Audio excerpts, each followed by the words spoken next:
ఇస్తా ఉన్నా. బిడ్డ ప్రజలు అమాయకులు అనుకుంటున్నారా? ఏం చెప్పిండ్రు ఆ రోజు?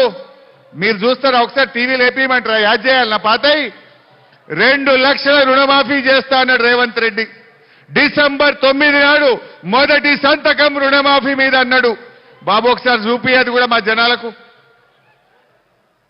రుణమాఫీ అయిన వాళ్ళు అందరూ ఎంబడపోయి మళ్ళీ 2 లక్షల రుణం తెచ్చుకోరి. డిసెంబర్ 9 నాడు నేను అవి మాఫీ చేస్తా.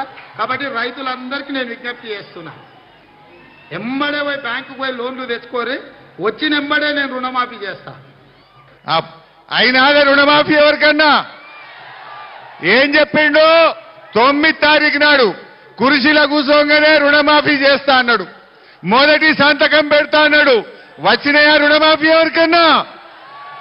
నేను అందుకే మీకు చెప్తున్నా, రుణమాఫీ అయినోళ్ళు 2 లక్షలు మాఫీ అయినోళ్ళు కాంగ్రెస్ పార్టీకి ఓటైంది. కానోళ్ళంతా కారు గుర్తుకు కేసీఆర్ కు ఓటేయండి. ఇప్పుడు వడ్లు వచ్చినాయి, యాసంగి వడ్లు వచ్చినాయి ఊళ్ళలో. మరి వడ్లకు ఏమన్నాడు రేవంత్ రెడ్డి? 500 బోనస్ ఇస్తా అన్నాడు. మక్కలకు బోనస్ ఇస్తా అన్నాడు. ఇప్పుడు బోనస్ ఇస్తాడా బొంద వెట్టుమంటాడా? ఇవాళ మనం అందరం అడగాల్సిన అవసరం ఉంది. ఇంకా బోనస్ కూడా చూపిపోయి ఒకసారి. 1960 రూపాయలున్న వరి కనీస మద్దతు ధరకు మించి 2500తో ఒట్లు కొనే బాధ్యత, 2500కు క్వింటాల్ ఒట్లు కొనే బాధ్యత కాంగ్రెస్ పార్టీ తీసుకుంటుంది. ఇప్పుడు ఏమైనా వడ్లు కొనాలన్నా వద్దా? అయినా 2500లకు వడ్లు కొనాలన్నా వద్దా? కొనకపోతే ఏం చేయాలి? ఏం చేయాలి? బొంద పెట్టడానికి తయారున్నారా మీరంతా? 2500లకు వడ్లు కొంటా అని మాటిచ్చిండు, ఓట్లు వేసుకున్నాడు. ఓడ దాటినాక ఓడమల్లప్ప, ఓడ దాటినాక బోడమల్లప్ప అయిన కథ. మరి ఇప్పుడు 2500లకు వడ్లు కొనమంటే ఇప్పుడు ఏమంటుండు? ఇప్పుడు 1800, 1900కే పోతున్నాయి. 2203 రూపాయలు వడ్లకు మద్దతు ధర. దానికి 500 కలిపి బోనస్ ఇవ్వాలా వద్దా? మరి ఇవ్వకపోతే ఏం చేద్దాం? ఏం చేద్దాం? జర బొంద వేద్దామని వాళ్ళు చేయలేవటరు చూస్తా. ఇక కాంగ్రెస్ పార్టీకి బొంద వేద్దామని వాళ్ళు చేయలేవటరు చూస్తా. జర మా టీవీ వాళ్ళు ఫోటో తీరే మా వాళ్ళను మంచిగా తీరి. 2500 ఇవ్వకపోతే బొంద పెడతామంటారు మా వాళ్ళంతా. Okay, thank you. Next Rythu Bandhu ఏమన్నాడే? ఇప్పుడు వస్తే 10,000, మేమొస్తే 15,000 ఇస్తా అన్నాడు. ఊరిచ్చిండు. 15,000 రైతు బంధు ఇస్తా అన్నాడు. ఎట్లయిపోయిందంటే ఆ పడే 10,000 కూడా చక్కగా వాళ్ళే. అవి కూడా ఇయ్యాలి దాకా రాలే. ఇంకా రైతు బంధు చూపిపోయి జర మా వాళ్ళకు ఏమన్నాడో. వ్యవసాయ పన్నులు మొదలయ్యే ముందల్లే సంవత్సరానికి ప్రతి రైతుకు ఎకరాకు 15,000 రూపాయలు రైతు భరోసా పథకం కింద ప్రతి రైతును ఆదుకునే బాధ్యత కాంగ్రెస్ పార్టీ తీసుకుంటది. వచ్చినాయే 15,000 ఎవరికన్నా? వచ్చినాయే? రాలేదా? వచ్చినోళ్ళు కాంగ్రెస్ కోటైంది, రానోళ్ళంతా కారు గుర్తుకు ఓటేయాలని చెప్పి కోరుతా ఉన్నా. ఎందుకంటే ఈ మాట మా సునీతమ్మ ఉన్నది ఇక్కడ, మా ఎమ్మెల్యేలు గౌరవనీయులు పోచారం శ్రీనివాసరెడ్డి అన్న ఉన్నాడు, చింత ప్రభాకర్ అన్న ఉన్నాడు, మాణిక్యరావు అన్న ఉన్నాడు. మరి మేమందరం రేపు అసెంబ్లీలో బల్ల గుద్ది రేవంత్ రెడ్డి నువ్వు రైతు బంధు ఎగబెట్టినవు గనుక నీకు పార్లమెంట్ ఎన్నికల్లో ప్రజలు సురుకు పెట్టిండ్రు, నిన్ను ఓడగొట్టిండ్రు. ఇప్పటికైనా వెంటనే 15,000 రైతు బంధు ఇవ్వని కాంగ్రెస్ పార్టీ మెడలు వంచాలంటే ప్రశ్నించే గొంతు వెంకట్రామరెడ్డిని గెలిపించాలి. గాలి అనిల్ కుమార్ను మీరు గెలిపించి మాకు శక్తిని ఇవ్వండి. రేపు అసెంబ్లీలో మీ తరఫున మేం కొట్లాడతాం. మహిళలకేమన్నాడు? అక్క చెల్లెలకు మహాలక్ష్మి ఇస్తా. 6 గ్యారంటీల్లో మొదటి హామీ మహాలక్ష్మి. మొదటి దానికే మంగళం పాడిండు. ప్రతి మహిళకు 2500 ఇస్తా అన్నాడు. వచ్చినాయే? ఎంత ముద్దుగా చెప్పిండో చూడండి. అబద్ధం, జూటా మాటలు, రేవంత్ రెడ్డి మాటలు. దగ్గర నగదు ఉంటేనే బెల్ట్ షాపులలో ఇస్తున్నాడు. అవునా? అందుకే మా అక్కల కష్టాలు చూసి నగదు మా అక్క దగ్గర ఉంటే పిల్లల చదువులు, ఇంటి ఖర్చులు, పండుగ పూట చుట్టం వస్తే ఇంత మంచి చెడ్డ చూడడానికి ఉంటుంది. అందుకే ప్రతి నెల 1వ తారీఖు నాడు ప్రభుత్వ ఉద్యోగికి జీతం వచ్చినట్టుగా ప్రతి నెల 1వ తారీఖు నాడు ఆడబిడ్డల ఖాతాలో 2,500 రూపాయలు ప్రతి నెల ఆడబిడ్డల ఖాతాలో వేయాలని ఇంటి ఆయన వచ్చినాయా 2,500 మీ అమ్మకో మీ భార్యకో మీ చెల్లెకో ఎవరికన్నా వచ్చినాయా? ఒక్కరికన్నా వచ్చినాయా? రాలే. ఎంత ముద్దుగా చెప్పిండు. 1వ తారీఖు నాడు జీతం పడ్డట్టే వేస్తా అన్నాడు. మరి డిసెంబర్ 9 వాయ నాయన, జనవరి 9 వాయ, ఫిబ్రవరి 9, మార్చి 9, ఏప్రిల్ 9, 4 నెలలు వాయ. అంటే ఈ రాష్ట్రంలో 18 ఏళ్లు నిండిన అక్కకు చెల్లెకు 1,42,00,000 మందిని ఈ కాంగ్రెస్ పార్టీ మోసం చేసింది. ఒక్కొక్క అక్కకు చెల్లెకు 10,000 రూపాయలు ఈ కాంగ్రెస్ పార్టీ బాకీ పడ్డట్ట పడనట్ట. 4 నెలలు కదనే, నెలకి 2,500, 4 నెలలంటే 10,000 రూపాయలు. ఎవడన్నా కాంగ్రెస్ వాడు మన ఊర్లకు రేపు ఓటేయమని వస్తే అక్క చెల్లెలు చీపురు గట్టలు పట్టుకొని తయారు ఉండాలి. బిడ్డ 10,000 దేరా మొదలు 10,000 పెట్టినాకనే రేపు కాంగ్రెస్ వాడు ఓటు అడగాలని చెప్పి మహిళా లోకం ఇవాళ తయారుగా ఉన్నది. జాగ్రత్త అని చెప్పి నేను హెచ్చరిస్తా ఉన్నా. ఇక తులం బంగారం కేసీఆర్ గారు కళ్యాణ లక్ష్మి ఇచ్చిండు మంచిగా. బిడ్డ కాన్పుకొస్తే కేసీఆర్ కిట్ ఇచ్చిండు. మహిళలంతా కేసీఆర్ కోటేస్తారని వీళ్ళు అబద్ధం ఆడిండ్రు. కేసీఆర్ లక్ష ఇచ్చిండు, మేమైతే ఇక తులం గలుపుతామన్నారు. గది కూడా చూద్దాం ఒకసారి.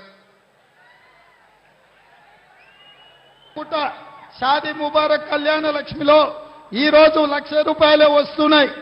ఈ నెల అయితే 1,00,000. వచ్చే నెల మీరు తీసుకుంటే 1,00,000తో పాటు తులం బంగారం ఆడబిడ్డలకే ఇచ్చే వచ్చిన అదే వాళ్ళకన్నా తులం బంగారం ఒక్కరికన్నా నర్సాపూర్లను, నారాయణఖేడ్లను, జోగిపేట్లను, జైరాబాదుల్లో, సంగారెడ్డిల్లో, పటన్ చెరువుల్లో ఒక్కరికన్నా వచ్చినారే? రాలే. మాయమాటల కాంగ్రెస్ నిజ స్వరూపం బయట పడ్డదా లేదా? మరి తులం బంగారం రావాలంటే ఏం చేయాలి? ఏం చేయాలి? కాంగ్రెస్ పార్టీని పార్లమెంట్ ఎన్నికల్లో బొందర పెడితే తులం బంగారం బయటకు వస్తుంది. ఎందుకు ఈ మాట అంటున్నా? రేపు రేవంత్ రెడ్డి ఏమంటాడు? నేను అసెంబ్లీలో లేచి గట్టిగా అడిగిన అనుకో, ఏమంటాడు రేవంత్ రెడ్డి? ఏమే హరీష్ రావు నువ్వు బాగా మాట్లాడుతున్నావు, నేను 2 లక్షల రుణమాఫీ చేస్తా అని ఎగ్గొట్టినా, 15,000 రైతు బంధు ఇస్తా అని మోసం చేసిన, రైతులకు వడ్లకు మక్కలకు 500 బోనస్ ఇస్తా అని ఎగబెట్టిన, మహిళలకు నెలకు 2,500 ఇస్తా అని ఆగం చేసిన, ఆడపిల్లల పెళ్లిలకు తులం బంగారం ఇస్తా అని మోసం చేసిన, ముసలోళ్లకు 4,000 పింఛన్ ఇస్తా అని ముసలోళ్లను నిండ ముంచిన, నిరుద్యోగ యువతకు 4,000 పెన్షన్ ఇస్తా అని యువకులను ఆగం పట్టించిన, ఆడపిల్లలకు స్కూటీలు కొనిస్తా అని ఆడపిల్లలకు మోసం చేసిన, ఇంతమందిని మోసం చేసినా నాకు కాంగ్రెస్ పార్టీకే ఓటేసిండ్రు ఇక ఇయ్యపో అని అనడా? మరి ఆయనను ఇచ్చేటట్టు చేయాలంటే ఏం చేయాలి? సురుకు పెట్టాలి. కాంగ్రెస్ పార్టీని చిత్తుగా ఓడగొడితే ఒక్కటొక్కటి బయట పడతాయి. మేము కూడా అసెంబ్లీలో బల్ల గుద్ది గట్టిగా ఎందుకు ఇయ్యవు, నువ్వు మాట ఇచ్చి మోసం చేసినావు కనుకనే నీ కాంగ్రెస్ పార్టీని ఓడగొట్టిందని చెప్పి రేపు గట్టిగా మాట్లాడడానికి ఉంటుంది. కాంగ్రెస్ ఓడిపోతే ఈ రాష్ట్రంలో ప్రభుత్వం ఏం పడిపోదు, కాంగ్రెస్ గవర్నమెంట్ ఏం పడిపోదు. కానీ కాంగ్రెస్ వాళ్లకు కనునిప్పు కలుగుతుంది. మేము మోసం చేసినాం కనుక, మేము చెప్పినే ఇయ్యలేదు కనుక జనం మనను ఓడగొట్టిండ్రని వాళ్ళకు సురుకు పుడితే గప్పుడన్నా ఇచ్చేటువంటి అవకాశం ఉంటుంది. మోసం చేసినా ఎగబెట్టినా ఇంకా కాంగ్రెస్ కోటేస్తే మన ఏరుతో మన కన్ను పొడుచుకున్నట్టు అవుతుంది, మనం ఆగం చేసుకున్నట్టు అవుతుంది. ముసలోళ్ళకు 4,000 పింఛన్ ఇస్తా అని చెప్పిండు. అప్పుడు వచ్చింది ఎవరికన్నా? ఒకసారి గది కూడా చూడు ఎంత మంచిగా చెప్పిండో. పెన్షన్ ఎంత వస్తుంది? 2,000 వస్తుంది కదా. వచ్చే నెల నీకు 4,000 నీ ఖాతాలో పడతాయి. వచ్చే నెల డిసెంబర్ 9 నాడు పెద్దమ్మ 2,000 కాదు, ఇందిరమ్మ రాజ్యం వచ్చి నీకు 4,000 రూపాయల పెన్షన్ వస్తుంది. ఎవరు అడుక్కునే పని లేదు. ఇంతకుముందే సీన్ చెప్పి నీ మనోడు వచ్చి నీ కాళ్ళు ఎత్తుతాడు, పెట్రోల్కు 500 1000 ఇయ్యమని. ఇప్పుడు మనమడు వస్తలేడు కానీ రేవంత్ రెడ్డి వచ్చి వస్తాలి అందరి, అంతే కదా. వచ్చినాదా 4,000 పెన్షన్ వాళ్ళకన్నా ఎవరికన్నా వచ్చిందా ఊళ్ళలా ఏమన్నాడు డిసెంబర్లో 4,000 వస్తుంది అన్నాడు డిసెంబర్ 9 తారీఖు మా రాజ్యం రాగానే 4,000 పెన్షన్ ఇస్తా అని అవ్వాతాతలు ఓట్లు వేసుకున్నాడు కుర్చీలో కూర్చోగానే అవ్వాతాతలను మర్చిపోయిండు ఉన్నాయా 4,000 వచ్చినాయా ఈ రాష్ట్రంలో 42,80,000 మంది ఆసరా పెన్షన్దారులను ఈ కాంగ్రెస్ పార్టీ ప్రభుత్వం మోసం చేసింది ఇలా చీటింగ్ కేసు పెట్టద్దా బాండ్ పేపర్లు రాసిచ్చారు బాండ్ పేపర్లు ఎవరు రాస్తారే ఊళ్ళో ఎవరన్నా ఎకరం భూమి కొనుక్కుంటే భయానిస్తే బాండ్ పేపర్ మీద రాసుకుంటారు కోర్టులో పోయినా కులంలో కూర్చున్నా పంచాయతీలో కూర్చుంటే బాండ్ పేపర్కు చెల్తదని నమ్ముతారు ఈ కాంగ్రెస్ వాళ్ళు బాండ్ పేపర్ రాసిచ్చి ప్రజలను నమ్మించి ఓట్లేయించుకొని ఇవాళ తెలంగాణ ప్రజల గుండెల మీద దన్నిన ఈ కాంగ్రెస్ కు పార్లమెంట్ ఎన్నికల్లో గుణపాఠం చెప్పాలి రైతులు ఎవరిని విడిచిపెట్టిందే రైతులకు మోసం మహిళలకు మోసం యువతకు మోసం నిరుద్యోగులకు మోసం పేదలకు మోసం ఉద్యోగులకు మోసం అందరినీ మోసం చేసిన ఈ కాంగ్రెస్ పార్టీకి ఈ ఎన్నికల్లో మనం గుణపాఠం చెప్పాలి హామీలు ఎగబెట్టిండ్రు ఏమైందయ్యా హామీలని ప్రశ్నిస్తే ఇవాళ పగబడుతున్నారు కాంగ్రెస్ నాయకులు కేసులు పెట్టి భయపెట్టించే ప్రయత్నం చేస్తున్నారు ఇదేనా రేవంత్ రెడ్డి గారు నీ ప్రజాపాలన నువ్వేమన్నావు ప్రజాపాలన రోజు పొద్దుగాల ప్రజల్ని కలుస్తా దరఖాస్తులు తీసుకుంటా అన్నాడు ఒక్కనాడు కలిసిండబ్బా కుర్చీలో కూర్చున్నాక ఒక్కనాడు కలిసిండు మళ్ళా కలిస్తే ఒట్టు కలిసిండు ఎవరన్నా ప్రజలు లేదు పాలన లేదు పాలన గాలి కదిలిండు కండువాలు కప్పుకుంటా చేరిండు ప్రతిపక్ష నాయకుల ఇండ్ల చుట్టూ తిరిగి మా పార్టీలకు రా అని కండువాలు కప్పుకుంటా తిరిగిండు నువ్వు కండువాలు కప్పినంత మాత్రాన బీఆర్ఎస్ గెలుపును ఆపలేవు రేవంత్ రెడ్డి ప్రజలందరూ కూడా నీ నీతిని గమనించిండ్రు నీ మోసాన్ని గమనించిండ్రు ఇవాళ ప్రజలు మళ్ళా కేసీఆర్ ను యాద్ చేసుకుంటున్నారు ఇవాళ తప్పకుండా ఈ పార్లమెంట్ ఎన్నికల్లో మీకు గుణపాఠం చెప్తారని చెప్పి నేను ఈ సందర్భంగా మనవి చేస్తా ఉన్నా మిత్రులారా మరి ఈ సందర్భంగా బీజేపీల గురించి కూడా మాట్లాడుకోవాలి కాంగ్రెస్ వాళ్ళది మీకు అర్థమైంది కూర్చోండి బిడ్డ 5 నిమిషాల కేసీఆర్ వస్తాడు కూర్చోండి అయితే ఇవాళ కాంగ్రెస్ వాళ్ళ నీతి మీకు అర్థమైంది ప్రజలెవరూ ఇవాళ కాంగ్రెస్ కోటేయడానికి సిద్ధంగా లేరు కానీ ఒక మాట నేను చెప్పాలి కాంగ్రెస్ బాగలేదని మీకు అర్థమైంది కాంగ్రెస్ మీద కోపం కొద్దీ ఆయనతో బీజేపీకి ఇట్ట ఓటేసే ఎవరన్నా పేనం మీదకెళ్ళి పొయ్యిల పడ్డట్టు అవుతుంది ఇంకా ఆగమైపోతుంది బీజేపీ వాళ్ళకి ఇట్ట గెలిస్తే జాగ్రత్తగా ఉండాలి ఎప్పటికైనా ఈ తెలంగాణ ప్రజలకు కేసీఆర్ఏ శ్రీరామ రక్ష బీఆర్ఎస్ పార్టీయే మన ప్రజలకు శ్రీరామ రక్ష ఇలా బీజేపీల దగ్గరికి పోయి మీరు 10 ఏళ్లు పాలించిండ్రు కదా ఏదైనా ఒక మంచి పని మీరు ఏం చేసిండ్రో చెప్పమంటే చెప్తారే బీజేపీలు మన బీఆర్ఎస్ నాయకులను 10 ఏళ్లలో కేసీఆర్ ఏం చేసిండో చెప్పమంటే ఒక 100 చెప్తారు మీరు కళ్యాణ లక్ష్మి ఇచ్చిండు కేసీఆర్ కిట్ ఇచ్చిండు రైతు బంధు ఇచ్చిండు రైతు బీమా ఇచ్చిండు పిల్లల కోసం పెద్ద ఎత్తున గురుకుల పాఠశాలలు పెట్టిండు ఎన్నెన్నో చేసిండు మన కేసీఆర్ మరి బీజేపీలు ఒక్క పథకం ఉన్నారే చెప్పుకోవడానికి బీజేపీలకు ఏదైనా 10 ఏళ్లలో మేము ఈ పని చేసామని ఒక పథకం చెప్తారా పథకాలు లేవు గనుకనే వాళ్ళు చిత్రపటాలు పంచుతున్నారు పథకాలు లేవు గనుకనే క్యాలెండర్లు పంచే ప్రయత్నం చేస్తున్నారు బీజేపీ జీఎస్టీ పెంచి ధరలు పెంచి పేదల నడ్డి విరిచింది బీజేపీ పార్టీ పెట్రోల్ డీజిల్ ధరలు పెంచింది గ్యాస్ సిలిండర్ ధరలు పెంచింది మన తెలంగాణకు ఓ మెడికల్ కాలేజీ ఇవ్వమంటే ఇయ్యలే ఓ నర్సింగ్ కాలేజీ ఇవ్వమంటే ఇయ్యలే ఓ నవోదయ విద్యాలయం ఇవ్వమంటే ఇయ్యలే అడుగడుగున తెలంగాణకు అన్యాయం చేసిన బీజేపీకి మనం తగిన గుణపాఠం చెప్పాలి వాట్లు కొనమంటే నూకలు బుక్కుమని ఇవాళ బీజేపీ మన తెలంగాణ ప్రజలను మన జాతిని అవమానపరిచింది బిడ్డ నూకలు బుక్కుమని మా తెలంగాణ జాతిని అవమానపరిచినావు ఈ పార్లమెంట్ ఎన్నికల్లో తెలంగాణ ప్రజలు నీ బీజేపీకి నూకలు బుక్కిస్తారు జాగ్రత్త అని చెప్పి నేను హెచ్చరిస్తా ఉన్నా ఈ సందర్భంగా మనమందరం కూడా కాంగ్రెస్ బీజేపీలు రైతుల విషయంలో పేదల విషయంలో దొందే 2 పార్టీలకు గుణపాఠం చెప్పాలి ఇవాళ చావు నోట్లో తలబెట్టి తెలంగాణ సాధించిన మన తెలంగాణ మెతుకు సీమ ముద్దు బిడ్డ ఈ మెదక్ జిల్లా ప్రజలను గర్వించే విధంగా నిలబెట్టిన మన కేసీఆర్ గారు వేదికపైకి వస్తా ఉన్నారు. వారికి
ఇప్పుడు గౌరవనీయులు మన తెలంగాణ రాష్ట్ర మాజీ శాసన సభాపతి పెద్దలు గౌరవనీయులు పోచారం శ్రీనివాస్ రెడ్డి గారు 2 మాటలు వారు మాట్లాడతారు.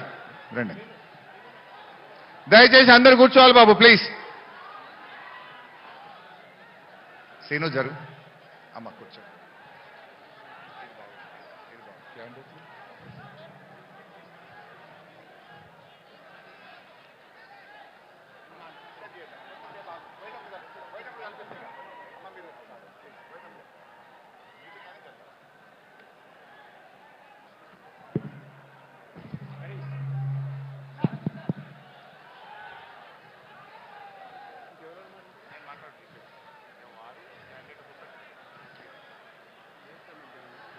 తెలంగాణ దేశానికే ఒక దిక్సూచిగా అన్ని రాష్ట్రాలకు ఆదర్శంగా పేద సాధలను రైతు బిడ్డలను బడుగు బలహీన వర్గాల బిడ్డలను కడుపులో పెట్టుకొని కాపాడినటువంటి వ్యక్తి మన పార్టీ అధ్యక్షులు తెలంగాణ తొలి ముఖ్యమంత్రి వర్యులు గౌరవనీయులు శ్రీ కల్వకుంట్ల చంద్రశేఖరరావు గారికి, వేదిక మీద ఆశీనులైనటువంటి మెదక్ బీఆర్ఎస్ పార్టీ పార్లమెంట్ అభ్యర్థి శ్రీ వెంకటరామరెడ్డి గారికి, జహీరాబాద్ పార్లమెంట్ బీఆర్ఎస్ అభ్యర్థి శ్రీ భీమసేనుడు మా గాలి అనిల్ కుమార్ గారికి, వేదిక మీద ఉన్నటువంటి సహచరులు హరీష్ రావు గారికి, వేదిక మీద ఆశీనులైనటువంటి గౌరవ శాసనసభ్యులకు, శాసన మండలి సభ్యులకు, జడ్పీ చైర్మన్లకు, ఇతర నాయకులకు, పెద్దలకు, లక్షాది పైన తరలి వచ్చినటువంటి సోదరిమణులకు, నాయకులకు, ప్రెస్కు, మీడియాకు అందరికీ హృదయపూర్వకమైనటువంటి నమస్కారాలు. ఒక విషయం మనం ఆలోచన చేసుకోవాలి. అసెంబ్లీకి ఎన్నికలు జరిగి 140 రోజులైంది ప్రభుత్వం ఏర్పడి. ఈ 140 రోజులలో కాంగ్రెస్ ప్రభుత్వం ఎంతమందికి మోసం చేసిందో అది మేము నాయకులు చెప్పాల్సిన అవసరం లేదు. సామాన్య ప్రజానికం దగ్గరికి వెళ్ళిపోయింది. కాంగ్రెస్ పార్టీ అబద్ధాలు చెప్పి మోసం చేసి ఎన్నికల ఓట్లేసుకొని ఈరోజు పరిపాలిస్తుంది. ఇట్లాంటి పార్టీకి అవకాశం వచ్చినప్పుడు తగిన గుణపాఠం చెప్పాలని తెలంగాణ ప్రజలు మొత్తం యావత్తు ఎదురు చూస్తున్నారు. ఇది నిజం. ఎందుకంటే ఒకసారి ఇంతకుముందు హరీష్ రావు గారు అనేక పథకాల గురించి మనం చూపించారు. 6 గ్యారంటీలు, 13 అంశాలు, 420 హామీలు ఇవన్నీ ఇచ్చారు. కానీ ఈ దేశంలో ప్రజలకు ఇచ్చినటువంటి హామీలను నిలబెట్టుకున్నటువంటి ఒకే ఒక ముఖ్యమంత్రి, ఒకే ఒక నాయకుడు కల్వకుంట్ల చంద్రశేఖరరావు గారు. మరి వాళ్ళ కాదు. కానీ అనుకోకుండా ఎన్నికల్లో ఫలితాలు తారుమారైనాయి. నేను మన భాషలో చెప్తాను. మా రైతన్నలు మంచిగా వినండి, మా అక్క చెల్లెలు మంచిగా వినండి. మనం పాలు కావాలంటే పాడి బర్రె గడ్డేస్తామా లేక గొడ్డు బర్రె గడ్డేస్తామా? పాడి బర్రెకే గడ్డేసి పాలు విండుకుందామనే వాళ్ళ చేతులు ఇవ్వండి.